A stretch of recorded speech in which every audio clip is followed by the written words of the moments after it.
I totally understand what it's like to be busy.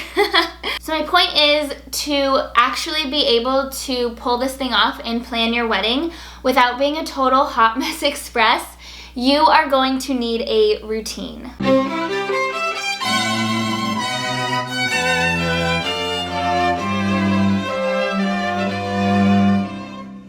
Hey blushing brides, welcome back to my channel. I'm Kyle James, and today's video is for all of you busy brides out there. We're going to talk about how in the world are you going to get all of this done?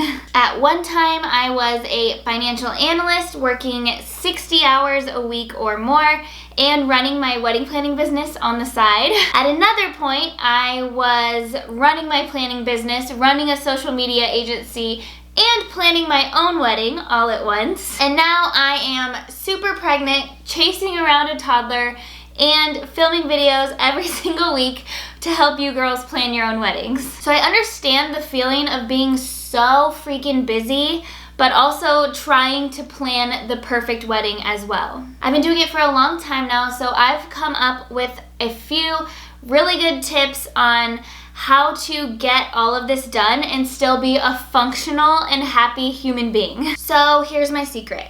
Routines. Routines are how busy girls get stuff done. Some of you might be rolling your eyes like I don't do structure, but stick with me here. I'm a total free spirit, do things on a whim, procrastinator, it will all work out kind of girl. But I have learned that having a structure and a routine built into my big projects and the big stuff that I want to get done has actually helped me out a ton and made me feel a lot more free. Because I know that I'm going to get my stuff done and I'm gonna have it done on time.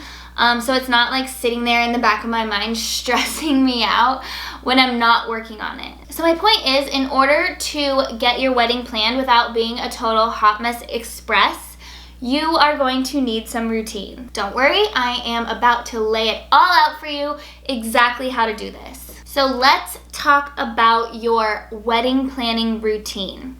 The first thing that you need to do is set aside a time each week to work on wedding planning. Schedule it in your calendar so that you know that that is your wedding planning time and you aren't going to schedule anything else over that. I would suggest doing like a Saturday or a Sunday morning. You just really need a time that you can unplug from everything else and focus completely on working on your wedding. I would block off 2 hours for this every single week leading up to your wedding day. You might not necessarily need 2 hours most weeks, but it would be nice to have that time set aside for the days that you really do need to sit down and get in a major planning session. It's super important to just be in a good state every time you sit down to do your wedding planning. So do what you gotta do some yoga, meditate, go for a walk, maybe go grab a coffee or sit down in your favorite coffee shop. Just like make sure that you feel good when you're doing this. Because that's when you're really going to be able to get stuff done and actually be able to create something amazing. All right, so every single week when you sit down, you're going to do 3 things. Number 1 is a timeline check-in. So you're going to go through your timeline, your checklists. I have a bunch of videos on those. I'll be sure to link them below. But you're gonna sit down and look at where you are and what you need to be working on. I suggest reviewing the previous week and making sure that you got everything done for that. And then looking forward into the next week and deciding on 3 musts that need to be done that week. If you know that you have a super busy week with work or a super busy week socially or whatever, then they don't need to be huge tasks. Choose the size of your tasks based on the week ahead. The second thing that you're going to do is a budget update. You are going to fill in your budget. I will link my budget video and worksheet below if you have not already seen that. But you need to go through and fill it in on anything that you may have booked or any money that you may have spent and just get an updated version of your numbers so you know how much you've spent so far. And then also, since you've already decided what you're going to work on that week, be sure that you are reviewing the budget for that and seeing how much you have to spend on whatever you're working on that week. And then the third thing you're going to do is a work sesh. With whatever time you have left over after you do your timeline and budget review, which for the most part will be most of the time, those first two things usually go pretty quickly, but you're going to just start working on those 3 musts. Researching vendors, watching videos on how to book each vendor. Maybe you're contacting vendors and setting up tours. Maybe you're going on tours, stuff like that. And note that you are working on your 3 musts. I highly suggest writing them out and having them in front of you during this work sesh, because it's so easy to, sorry, I'm so out of breath because I'm so pregnant. But it's so easy to sit down and have your timeline and have your must and then get on Pinterest and start scrolling. Don't do that. Make sure that you are really using this time to get the things done on your checklist so that you are actually making progress. People feel a lot more busy than they are because they're not using their time wisely. So if you are, especially if you're a super busy bride and you have a lot of other things going on, be sure that you are selecting the things that you actually need to work on and then actually working on them during this time. You can scroll through Pinterest other times, like in the office. Just kidding. Well, seriously. This is not the time to scroll through Pinterest unless you are working on something that requires it. All right, so that's going to be your weekly planning routine. Super easy. And you'll get in the habit of it, and so you'll know exactly what you need to do, and you'll kind of be prepped, and you'll blow through this, and you'll get everything checked off. But there also is another piece to this, and that is your monthly check-in routine. So basically, once a month, one of these planning sessions is going to be just a little bit more intense. So on your monthly check-in, you are going to go through your checklist and write out everything that needs to be done for that month.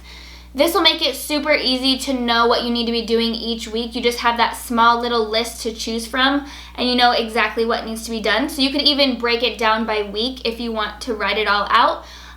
So you'll take that checklist. So say you're in your 10 to 12 months out. You'll take that checklist, break it down by month, and then you'll know exactly what you need to get done for that month. If it is one of those months where you're at the beginning of a new checklist, I kind of break them down 10 to 12 months out, 7 to 9 months out.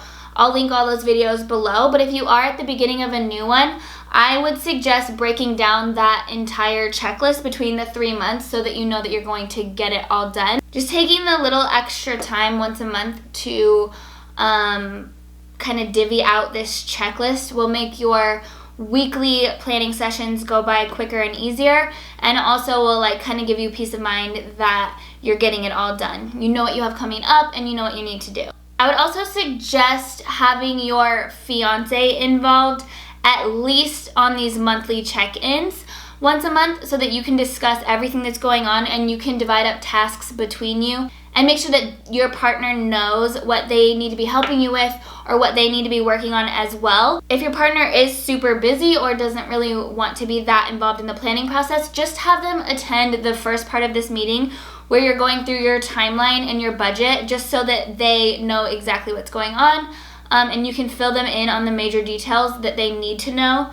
P.S. I am doing an entire video on how to involve your partner in the planning process, no matter how involved they want to be. So be sure that you are subscribed so that you do not miss that. So basically, in case you haven't noticed, planning a wedding is just a huge project. But breaking it down into these little bite-sized chunks is how you are going to be able to get it done no matter how busy you are in your life. So even if you identify as a free spirit or a procrastinator, let's just not do that for your wedding planning process, especially if you're planning your wedding yourself. I highly recommend just doing this. You don't have to do it in every single area of your life. Just try it for your wedding planning process, and I know it will help you out so much. I think it will make you feel just so much better and less stressed, and actually you'll be able to get a lot more done than you ever thought possible. I can tell you from experience. I've done it both ways, and this is definitely the way to go. If this video was helpful to you, please give it a big thumbs up and let me know. Also, be sure to share it with your other engaged friends. I post new wedding planning videos every single Wednesday, so be sure that you are subscribed and your bell notification is turned on so you don't miss any of those. And we will see you next time. Happy planning!